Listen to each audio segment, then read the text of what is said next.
Est-ce que tu peux d'abord nous parler un petit peu de ton parcours? Ouais, mon parcours, j'ai fait un lycée avec option cinéma à Brive-la-Gaillarde, au lycée d'Arsonval. Et c'est là que je me suis rendu compte que je voulais vraiment faire du cinéma. Et du coup, j'ai fait l'ESRA à Paris après. Et pendant l'ESRA, j'ai réalisé pas mal de films hors cursus avec mon groupe d'amis et aussi des films de fin d'année. Et après ça, j'ai fait pas mal de stages aussi sur des films d'autres personnes. Et c'est comme ça que j'ai rencontré mon producteur Vincent Branson de To Be Continued sur un film qu'il produisait où j'étais stagiaire en prod. Et il m'a proposé de lui envoyer un scénario. Et c'est là que je lui ai envoyé Nuage, mon premier court produit qu'on a fait ensemble. Puis on a fait Les Dents du Bonheur. Et ensuite, Jean-Christophe Raymond de Kazakh Productions nous a rejoints sur le projet du long métrage Docile. Et ça, c'est la raison pour laquelle je suis là aujourd'hui. Donc ton projet de film s'appelle Docile. Est-ce que tu peux nous résumer de quoi ça parle? Docile, c'est l'histoire de deux petites filles, Madeleine et Eugénie, qui ont 8 ans et 12 ans. Elles sont sœurs et elles viennent de perdre leur mère. Et du coup, elles se retrouvent sans famille. Et un jour, leurs grands-parents refont surface et décident de les accueillir chez eux. Et quand les filles arrivent, elles sont émerveillées parce qu'elles découvrent une maison magnifique, des grands-parents hyper gentils, très drôles, enfin tout le contraire de ce qu'elles avaient connu jusqu'à maintenant.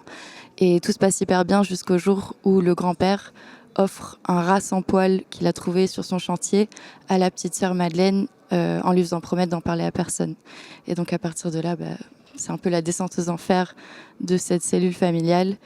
Et voilà, c'est un film sur le mécanisme de l'emprise et comment s'en sortir, quoi. L'idée a commencé à germer avant même que je fasse mes courts-métrages produits.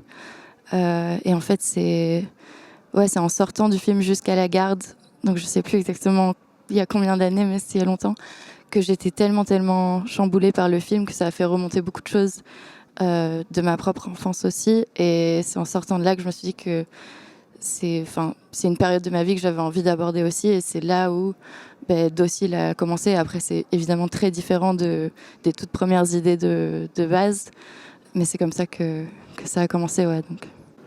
Et donc tu es résidente aux ateliers d'Angers. Est-ce que tu peux nous parler un peu de ton expérience de résidente? En quoi consistent tes journées et qu'est-ce que tu viens chercher en fait dans cette résidence? Là, justement, cette résidence, elle tombe au moment parfait parce que en fait, là, depuis juin, j'ai dû reprendre un peu le scénario à zéro, repartir d'un document de 3 pages pour reconstruire l'histoire et retrouver le cœur du film. Et là, on arrive à un scénario où moi, je suis très contente du scénario, les producteurs sont très contents aussi. Et les ateliers d'Angers, c'était parfait parce que c'était le moment pour avoir des regards extérieurs de gens qui savent rien du projet sur le scénario.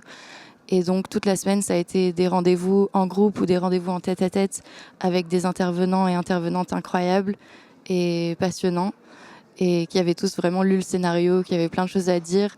Et ce qui était génial, c'est de faire surtout attention aux avis qui se recoupent, parce que ça permet vraiment de flécher les endroits où soit ça fonctionne, soit les endroits qu'il faut retravailler.